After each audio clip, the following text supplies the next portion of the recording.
Welcome to the Hope for Parents with Struggling Teens podcast. I'm Brandon Jaffe. Join us as we explore relationship and mental health issues by weeding out the trends in the mental health industry to uncover what truly works in improving our emotional well-being and relationships. At Inspired Resolutions Counseling, we specialize in providing interventions and resources for families with teens, focusing on topics such as teen mental health, parenting challenges, and family dynamics. Well, in this podcast, I get to have my friend and my employee, Zack, and you have quite a story. You have had some serious physical trauma, tragedy that you went through in the past. And as we've come to work together, we've realized that resiliency and perseverance are two words that were coming up enough that we actually wrote a presentation for high schoolers because we believe that a lot of mental health involves a resiliency factor, right? Whether it means staving off mental health or it means overcoming mental health, there has to be some sort of resiliency that is either built or already exists. And then perseverance is kind of the key to resiliency. So as we've talked and we've presented and done some research, we found that there's this connection between perseverance and resiliency. Why don't you tell everybody a little bit about your history and then you coming to actually work for me? Yeah, absolutely. Born and raised in Orange County. I am the oldest of four siblings and very active person prior to my injury. I grew up riding dirt bikes, surfing, skateboarding, very physical and athletic. And on Memorial Day 2010, May 31st, I had school off that day. I was a freshman in high school, and I wanted to go to the beach with one of my friends. My parents did not want to drive me down to the beach just because of the holiday, the traffic, but I was a very persistent teenager. When I wanted something, I usually found a way to get it. And so I was begging my parents, please just take me down there, drop me off, can we compromise? I ended up getting my way. One of my friends convinced his mom to take us down to the beach that day and drop us off. My parents were willing to drop me off at my friend's house and have his mom take us to the beach. And on the way there, my dad had a conversation with me in the car. He knew my personality. He knew my attitude. I was a wild child. My parents tell me that I was more work than my three younger siblings put together.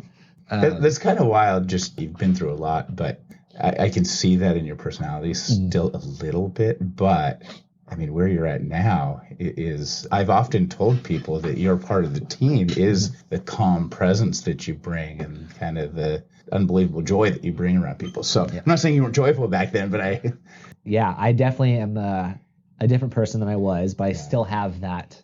I was a kind of a defiant child. And my mom would tell me she knew I was walking through the door by the way it would slam behind. Like the door would slam behind me and she's like, okay, Zach's home. Wow. Yeah, I was very physical, hands-on person. And so my dad's driving me to drop me off at my friend's house, and he has a conversation with me about, hey, just be careful at the beach. You can get hurt. There's neck injuries. Like he told me to be careful about diving and hitting my head and hurting my neck. Wow. He had that conversation with me as I pulled up to my friend's house, and I'm half listening. I'm focused on, I'm going to the beach with my buddies. It's about to be a good day. So I hop out of the car. Love you, Dad. Don't really think much about it. We get dropped off at the beach. It was Newport Beach, 42nd Street. I grew up going to the beach every summer, growing up in Orange County. This was nothing new to me. And I'm at the beach with my buddies. No parents around. I'm 15 years old. There's going to be girls there. I'm happy. And so, we go in the water, have a good time. The water was cold that day. I remember how cold it was. So we're there all day. We get out, we have lunch, we're hanging out in the sand. And then we get the phone call from my friend's mom. Hey, I'm leaving. I'm going to come pick you up. So we were like, okay, we got about, 30, 40 minutes before the ride's here. So we all decide, let's go in the water one more time. Knowing that the water was cold that day, in my mind, I was just going to, dive right into the water, get used to it. And so I stand up with my buddy right next to me. I remember just running towards the water, in the sand. My feet hit the water, kind of like sends that little cold chill up your spine. And I see a wave coming at me, and I don't think anything of it. I'm just going to dive into this wave and get used to it and tuck my head down, put my arms out in front of me, dive into the wave. And Split second later, I get it's this weird feeling. I hit my head, and it's almost like my body kind of falls asleep. The best way I can describe it is like when your arm or your leg falls asleep. It's kind of like that numb, tingling sensation. Wow. But I didn't know what happened, but I knew something was wrong. But there was no pain or no like signs that something was seriously wrong. I go to get up, and nothing's working in my body. I'm fully conscious. I'm laying face down in the water, and I can't get up. And so I'm like, that's weird. And a split second later, my mind goes back to that conversation that my dad was having with me in the car. Wow. Be careful. Don't, you could paralyze yourself. I knew exactly what had happened after replaying that conversation in my head. I knew I was paralyzed. And I remember thinking, this can't be happening to me. Like, there's no way this is happening to me. At this point, I'm just already accepting it. I understand, like, I'm paralyzed. I can't even lift my neck out of the water to take a breath of air. And I knew who I was. I messed around. I pulled pranks. Me and my friends were jokesters. So I was thinking in my head, by the time they realize something serious had happened, I'm going to drown. Because they're not going to look at my body and know instantly something's wrong. Wow. So my friend that was next to me dove into a wave. He popped back up. I don't know how long I was underwater for. Felt like forever. Enough for me to have these internal conversations with myself. I'm like, I'm going to die at 15 today. Like I'm going to drown today. And I'm not going to get to say goodbye to my family. I had all these thoughts of like, things I wanted to do that I never got to do. And then and while I'm having these thoughts, I get this weird sensation on my back. It kind of felt like someone just poked me. I can't react, so I just wait a little bit longer, just holding my breath as long as I can. And then next thing I know, my body's getting flipped over and my face is out of the water. I'm looking straight up into the sun. It's super bright. And then I just feel I can see out of like the corners of my eyes, my arms are above my head, and it's my friend dragging me out of the water. And he had happened to run over to my body, and I got this, later on from him. He ran over to my body and he slapped me on my back. But because I didn't have my feeling, it didn't hurt or anything. Yeah. But when he slapped me, there was no physical reaction or response from my body. Wow. And he's standing over me and sees my body kind of start floating back out with the tide. Thankfully, something clicks in his head. Okay, something's wrong. Sure. So he flips me over. And my buddy is like 5'7", maybe 140 pounds. I'm 5'10", 180 pounds. And so he's pulling me out of the water. And as we start to get out of the water, I get heavier. And he's just dragging like a dead weight body through the sand. The water's hitting me in the face. The waves are coming in. He gets me out far enough to where I'm safe and drops my arms. I remember him letting go of my arms, and they kind of flop to the ground into the sand next to me. But it's as if they're not my arms. I can see them attached to my body, but they were so heavy I couldn't move them. And he comes around and he's looking at me with this weird look on his face. And I'm trying to tell him I'm paralyzed. I can't move, but nothing's coming out of my mouth. Like I can't speak. And then by this time, the other groups of people that we were with come crowding around me. They're all looking at me kind of funny, like, all right, stop messing around. I'm trying to say, like, go get lifeguard. Something's seriously wrong.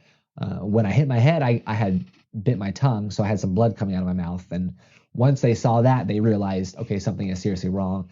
They went and got the lifeguard. The lifeguard came and ended up calling 911. And I remember laying in the sand, just looking up at the sky, hearing the sounds of the ambulance in the background getting louder and louder. Wow. And it's a weird thought because I'm like, I know they're coming for me. And so the ambulance comes, they put a neck brace on my neck, they transfer me onto a stretcher, and they load me into the ambulance, which was very cold, smelled like a hospital, and they wheeled me off. And that's where it's kind of blurry after that. But I'm 15 years old. They don't let my friend come with me.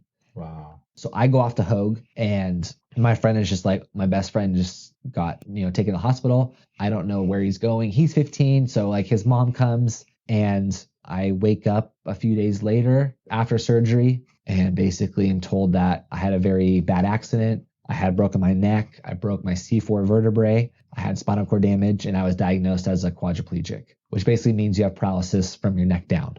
And that was kind of the start of a new life.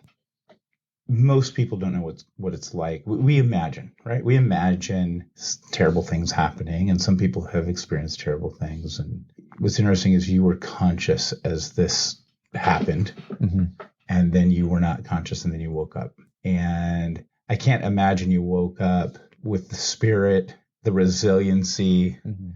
I can't imagine you said, all right, now I'm going to persevere. Now I got to do things over and over again and do the right thing. Right. But where were you at? What was your thought? I woke up to a big tube down my throat that was helping me breathe, and I was trying to take it out with my mouth, trying to push it out with my tongue, but it was, it's pretty far in you. And so this nurse comes in and she sees me awake and she runs and gets the doctor. The doctor comes in and he's saying, Zach, you can't take this out. He said, this is helping you breathe. If we take it out and you can't breathe on your own, we're going to have to put it back in while you're awake. And it's going to be very uncomfortable. He's like, or we can take it out and you can breathe on your own, which would be great. And so he basically is like, blink twice for yes, once for no. I blinked twice right away. I'm like, take this thing out. And I remember like pulling this thing out of my throat, and I'm like, man, how freaking long is this thing? Thankfully, they pull it out. They put the little oxygen thing in my nose, and I'm able to breathe enough on my own to where I don't need this help with my breathing. Sure. And then they basically tell me, you had a spinal cord injury, you're a quadriplegic. But at the time, at 15 years old, I don't know what that means. Even though I did know, I can't move anything below my neck. So something is seriously wrong, but I don't think I accepted what they were telling me. And it was hard. It was hard. I knew this is serious, but I figured, in a few months, my life's going to go back to normal. I didn't understand spinal cord injury. This is going to be a lifelong situation. So I'm laying in the hospital bed, and this is the first time I ever saw my dad cry.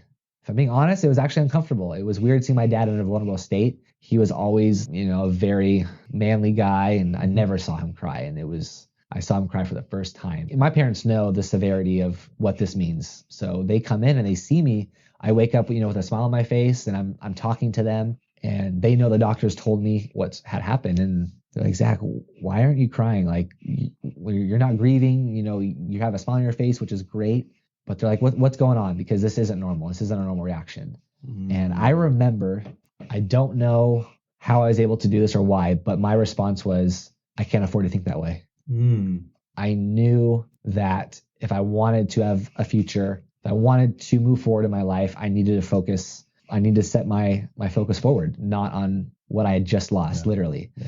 But with that, I did grieve, but I knew I couldn't let myself go there. Wow. That's unbelievable. We're in the mental health business. We work with teens, we work with parents, we work with all ages, but people who come in who haven't experienced something that tragic, right? They get stuck. They get stuck. They're diagnosed with depression, diagnosed with anxiety disorders. We have all the diagnoses here. And so I know you know what being stuck feels like. I know that you have the character to persevere, to keep moving forward, to do things over and over again until they stick. But this is kind of a funny question. What's it like for you to work with people who are stuck because of their mental health and not necessarily a physical tragedy like you suffered? It's interesting because when I realized I wanted to become a therapist and do therapy, and after my injury, I knew I was going to be okay as long as I could do something with my life where I got to help other people.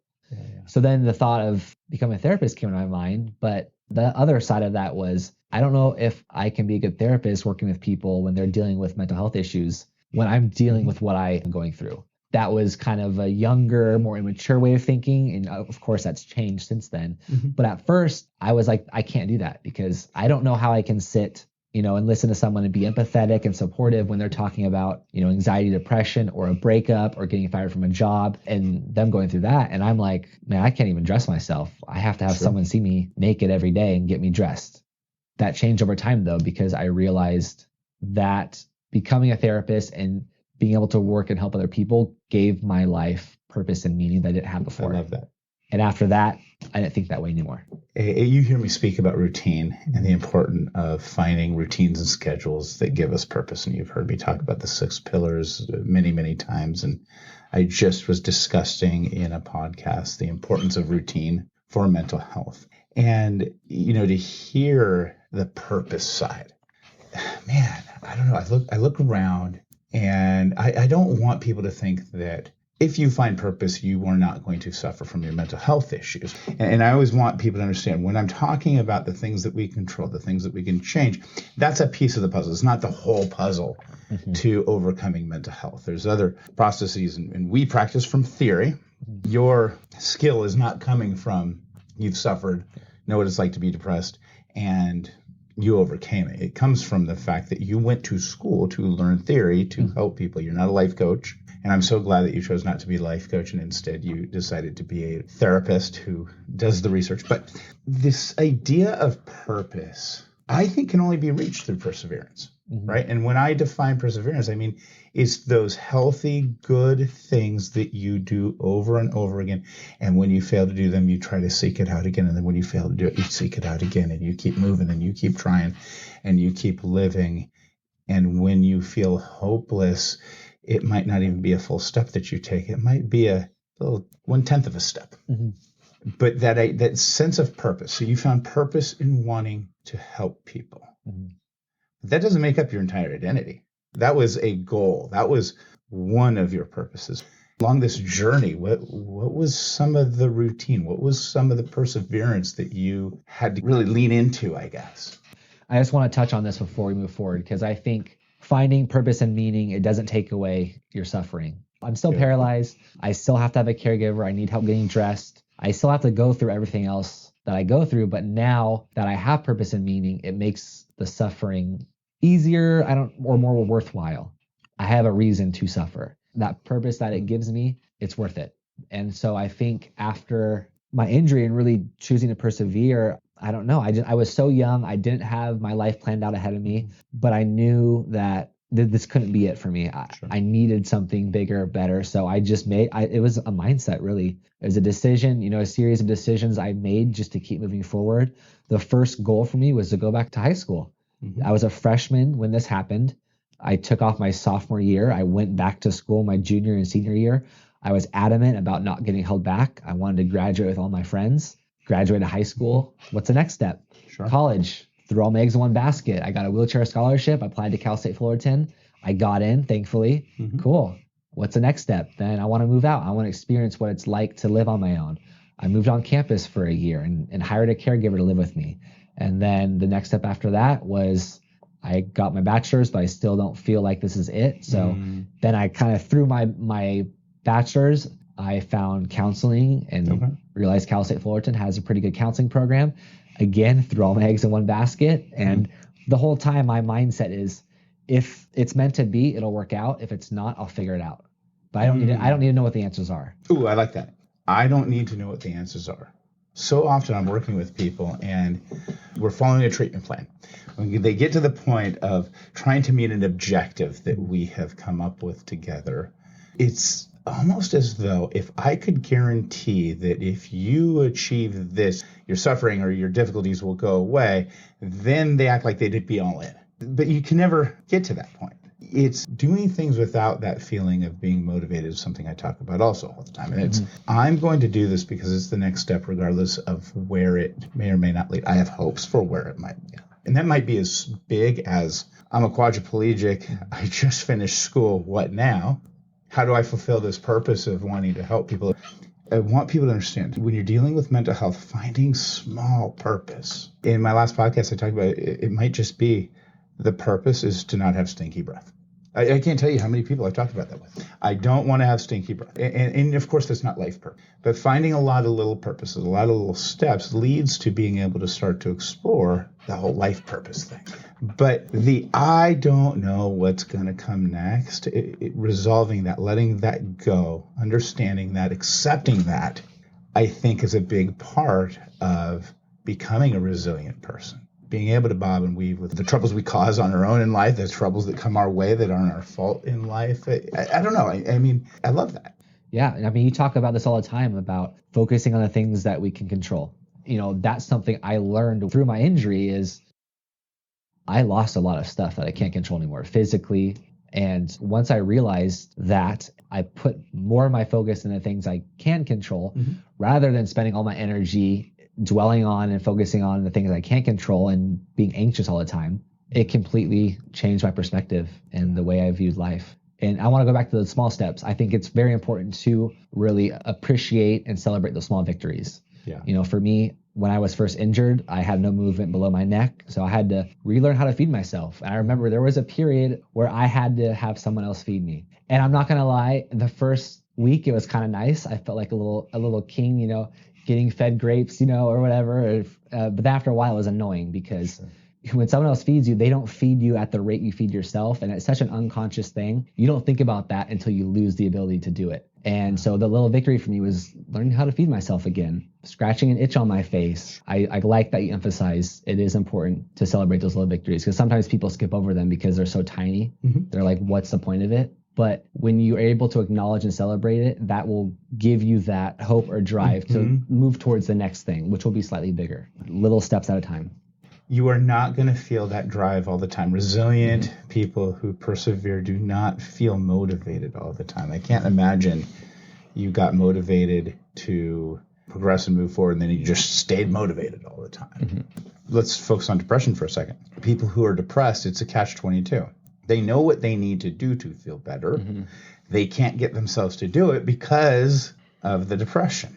Parents get really frustrated with depressed kids because it's, okay, where does the illness end and where are they just not being willing to do the work? But that whole sense of I need to seek out motivation. If there's any message I get out this year, I want it to be, let's stop looking for motivation and learn to do what's healthy and right and good regardless of that feeling. But how was that in your journey? A huge part of that for me was actually my faith. I grew up Christian. I grew up going to church. As a child, I did not like it. I did not like waking up early on a Sunday morning, going to church. Usually I wanted to spend my Saturday night sleeping over at a friend's house, and I wanted to spend my Sunday morning sleeping in and not being at church at 10 a.m. So that was something that I did not look to every weekend. It was something I grew up learning to be important, but it wasn't important to me at the time. But I had that foundation. And after my injury, I questioned a lot of things. I was very frustrated and I wanted answers, and I didn't understand why this happened to me. And for a while, I think I kind of went away from faith for a little bit, but ended up coming back like 100 times stronger. And I can confidently say right now in my life, I'm the strongest I've ever been in my faith. And I think that is the ultimate driving force in my life, why I choose to be motivated every day and choose to get up out of bed when there's mornings I don't want to. But I do it anyways because I got to do it. That's what you got to do. I just got to do it. There's no really answer beyond that, but it's what I need to do. And if you don't do it, if you don't get out of bed today, you keep trying all day long to get out of bed. And if you don't get out of bed trying all day long, you have to reconfigure a plan for the next day. It might be little things. It might be a narrative that you're telling yourself in your head. It might be enlisting somebody's help that you're going to accept this time, even though you've been rejecting them, or any number of things to change that plan. And I think a part of perseverance in mental health is making sure that you acknowledge what's not working, let it go, and then the keep trying over and over again isn't I keep doing the things that don't work. We tweak, and then you tweak, and then you tweak it, and you tweak it. Did you have any of that going on in your journey? One thing that I found helpful for me is I always try to have something I look forward to. I'm a big foodie, so it's whether it's going to try a new restaurant, or it's a concert coming up in the next few weeks, or it's a UFC fight on a Saturday night. I try to always have something at least once a week, even if it's super small. I look forward to things, and that plays a role in me getting up out of bed, getting ready for the day, getting through this day, because that means I'm one day closer to this thing I'm looking forward to. A part of your resiliency is being mindful of and active in planning things, being busy. For people out there, even if you don't think you're going to show up, just plan some stuff. And if you're not going to look forward to it because you're depressed, that's fine. If somebody else would look forward to it and you think you should look forward to it, put that in your life anyways. It's the active pursuit of continuing to plug things in until you rewire the brain. I want you to share with the people who are listening what characteristics. I know you, so you're going to have a hard time answering this because you are humble sometimes to a fault. But what characteristics were you either born with or did you have to build so that you could become the resilient person that you are, the type of person that perseveres and maintains this resiliency that I see in you? It's interesting because I think back to the Zack pre-injury. It's hard because I was 15. I think back on how I acted and I'm like, that's crazy. But then I'm like, okay, I was also only 15 years old. Sure. But I had a very just negative, weaker mindset. I would give up on things so much easier than I would now. If I failed once, I would give it up. If I joined a sport and I didn't do well the first game, I would want to quit. I joined wrestling my freshman year of high school, and because my friends did. I wanted just to be with my friends, so I joined wrestling. And I remember the first home tournament I had, and my parents came. And wrestling, it was scary for me because it's one-on-one, so the spotlight's on you. You know, it's not a team with multiple players in a game. So everyone watched me. My parents came. I was ready to go, and I got pinned. And I was so devastated. I wanted to quit and give up. And I remember leaving that, and I'm like, I'm done with wrestling. And this was the first tournament of the season, right? I have a whole another season, or the whole rest of the season to go. And I remember sitting in the back of the car on the drive home. I had a hoodie over my head. I pulled the strings tight, and I was crying in the back seat, but I didn't want to show it. You know, just being a guy, you don't really cry in front of others. But I had my little brother was probably 6 years old, and he said, Zach, it's okay. You suck. We still love you. And I just started laughing. It was so funny. It wasn't meant to hurt me. It was my little brother just trying to comfort me. I look at myself now and I'm like, how could I go from that to this? And I think that slowly over time, I had it in me, but it took going through certain things for that mindset, that perseverance to come out, if that makes sense. Yeah. Because I don't think I would be where I am today if my injury never happened and I had never gone through these really difficult situations in my life. So something that I want to kind of dissect this just for a moment. Basically, I think what you're telling me is you got better at failing. And this is a message that I recently gave somebody that I'm working with. And I basically told, you know me as a boss and a therapist, and I can be a little blunt at times. And I basically told this client, you really suck. And I paused there at failing. And they kind of looked at me crazy, you know, like I was crazy. And I said, you suck at failing. You refuse to fail. I said, you've accomplished a lot and you're depressed. And part of your depression is coming from the fact that you have taken a lot of hits lately, a lot of failures, some your fault, some not your fault.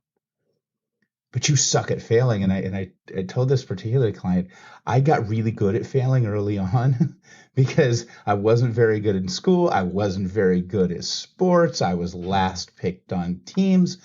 I became really good at failing. If I failed a test, I got a little bit of anxiety, but it wasn't the end of the world for me because I knew what that felt like. If I really sucked at a sport, I went in knowing, hey, 50-50, I'm going to do well. But and I think that understanding about life, we are meant to fail a lot so that we can be successful. And when you're overcoming mental health issues, in your treatment plan, you're going to fail a lot of the objectives along the way. But it's that willingness to fail, it's that willingness to be uncomfortable that helps us become resilient. I mean, good Lord, in the last 2 years, the amount of mistakes and failures I have is really blowing my mind. I don't like thinking too much about it, but it blows my mind, but it doesn't matter. I'm a father now. When I fail, I get figured out. When I ruin something in my life, that doesn't matter. I don't get to wallow. I don't get to feel sorry for me. And I spend periods of time feeling sorry for me. And I have a lot this past year, but it is my job as your boss, as a father, as a son, to embrace those failures and move forward. Otherwise, I'm just going to get stuck. I hope you don't take offense to this, but I have a feeling one of the differences is you became really good at failing. What's that like to hear? I think you hit the nail on the head with that. I was a very sore loser, and I did not like to fail. And I think that's something that I learned. You said it earlier, failures are a part of life. And I think people get caught up in thinking failures are a life sentence. If you fail at something, that means you're not going to be good at it and you need to go do something else. Yeah. But I think you need to fail multiple times in the same area sometimes in order to be great at it. You know, with like you've said, you've had a lot of failures in life. And I once my mentality towards failure changed, I think I embraced it more than viewed it as something. If I fail at something, that means I'm no good. I'm going to quit and move on. Yeah.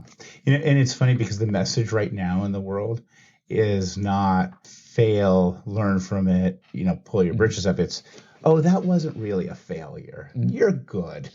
You know what I mean? And there's a lot of messages in the world that are saying that if you have a positive mindset, you're good. But if you don't have a positive mindset, just accept that because that's your truth. Mm-hmm.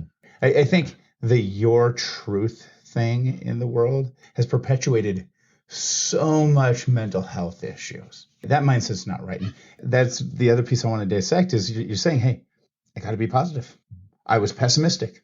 And for somebody who's severely depressed or going through, major relationship issues, it's insulting to tell them, well, come on, just buck up, have a better attitude. Mm-hmm. But I hear this thing all the time now where people say, I want to be my authentic self. Mm-hmm. And I put on a mask and I'm just hiding all the time because they act positively in the world where it's appropriate to act positively. And I want to get rid of that message because no, there should be some people in your life and times that you can vent, that you can cry, mm-hmm. that you can let that person or this group of people know, hey, I'm really struggling. But just because you're struggling doesn't mean you live your day struggling. You've got to compartmentalize, mm-hmm. right? Can you imagine if with some of the things I've gone through in the last year that were really, really difficult, if I came to supervise you guys and I said, hey, guys, I'm feeling so down. Now let's take a look at you. No, it's time for me to compartmentalize. I deal with my troubles during mm-hmm. a certain period of time. And then with you, it's my job to find joy in supervising you. Mm-hmm. I don't care how bad my day is. It is my job to look for joy and look for reasons to be positive. And I think that's a message that's getting lost in this day and age where everybody's insistent on my feelings are truth. My feelings mm-hmm. aren't truth. In fact, if that's true, then there is no truth. My feelings are something that I can't control completely, but I can make a choice about controlling partially. Mm. My feelings are something that I don't have to bring into every situation throughout all of my days. My feelings are something that I have a choice about in each and every moment. And you know what? I don't care what's going on in my life. Mm-hmm. I'm going to find joy in supervising you because it is an absolute joy to supervise you. My experience in that moment that I get to be face to face with you, I don't have to let my other stuff going on, affect that. Do you see that in your own life? Yeah. I think people don't want to be around people that are pessimistic. Mm. And I've been pessimistic. I've been around people that are pessimistic. Mm-hmm. I've been pessimistic as well. And it's, I think as humans, we absorb that energy. Yeah. You can feel it. I don't know how to describe it, but when you're around someone that is in that mindset and you kind of take it on and then it can put you in kind of a negative state. Sure. For me, one of the things is I like to be happy and positive so I can give off the energy to other people that may not be feeling that way. And maybe they can take some of my positivity and it can come over them and change their day. And it does. It does. I've seen it in you. And I have to assume, like any skill, having a more positive mindset, being a more positive person is a skill that you build. And when you don't practice it, it can go away mm-hmm. and you got to build it again. And I'm not always the most positive person. I'm definitely at a point in my life where I'm trying to be more positive and carry that mentality and then it goes away. Mm-hmm. It's my job to bring that back. But yeah, I love that. There's so many other characteristics that I see in you that are a piece of your identity and your resiliency in life. And we don't have time to touch on all of it today, but you and I are working on a pretty special project, which is we've been working on a presentation for schools so that you can pass on this gift that you have inside of you and teach others to be resilient and to overcome very difficult things in life. Are you as excited as I am for doing this and finishing it right? We've been working on it for a long time. I think we're almost to the point that we're going to start bringing it to some of the people that would like us to present. But any thoughts on this project that we have? I'm getting more and more excited about it. I think the more I practice, the more confident I feel, the more excited I get. Okay. And, it's funny because I used to always hear a statistic, people fear public speaking more than they fear death. Oh, yeah. And I remember being in college taking my communications 101, a class you had to take, and you have to do public speaking. And mm-hmm. I was terrified. Yeah. And I've done a few public speakings since my injury. And every time I have anxiety, I have butterflies in my stomach. I can't eat all day. I go do the speaking thing, and after it, I feel so good. Yeah. I feel amazing. And so I'm excited to do this and share what we've come up with. And I know, we can't touch on all these things, but I did just want to briefly mention, I think, the importance of gratitude and being grateful and really dissecting. There's times when people will say, I don't have anything to be grateful for, or they struggle. Yep. And 100%. In my mind, there's always something to be grateful for. I don't care what you are going through. There's always something you can find to be grateful for. I agree 100%. I'm so glad that you brought that up. And if there's anything people walk away today with, I want it to be that. I want everybody listening to us today to challenge themselves to, for 1 week, just write down a couple of things you're grateful for first thing in the morning. And then maybe read that little small list before you go to bed. And that's something you have control over. Yeah. The act of not just thinking about what you're grateful for, but actually writing it down will make a difference in your life, in your resiliency. That is what perseverance looks like. Yeah. And I love that you brought that up. It'll help rewire your brain, and then you'll get to a point where I feel I'm at now is that's all I see. All I focus on, and my automatic thoughts go straight to the things I have and what I'm grateful for, rather than focusing on the fact of I can't do this, I don't have this, whatever it may be. My mind goes to the positive. Yep. Things I have. It does. I've witnessed it, and I love that. And it's something I am inspired to do more of in my own life. Well, I'm excited. I can't wait for us to do our presentation for the first time. And I hope that we get some feedback from people who are listening about some of the things that they are grateful for. So I look forward to maybe people sending us messages or posting what they're grateful for. And I want to thank you, Zack, for doing this podcast with me. We'll probably do another one because we could talk about the subject for days and days and days. And for those of you who are listening out there, give us a call. If there is a group of people that you want to hear Zack's message that you think could benefit from learning to be a more resilient person, and that's something we don't focus on enough, right? We build athletes, we build mathematicians, and we focus on all those aspects of life for kids. But I feel like there should be, every single year, there should be some sort of mental health / resiliency course that goes along teaching people to overcome. But again, Zack, I thank you for being on this podcast, and I hope that you guys out there listening got a lot from his story, and keep listening because we're definitely going to bring him on again. Thank you for having me. The Hope for Parents with Struggling Teens podcast is an Inspired Resolutions production, hosted by Brandon Jaffe, edited and mixed by Natalie Atkinson, music by Natalie and Sean Atkinson. Inspired Resolutions Counseling is based in Yorba Linda, California. Whether you're interested in joining our group, seeking therapy services, or exploring more of our resources, you can find us on our website, Instagram, Facebook, or YouTube at Inspired Resolutions Counseling.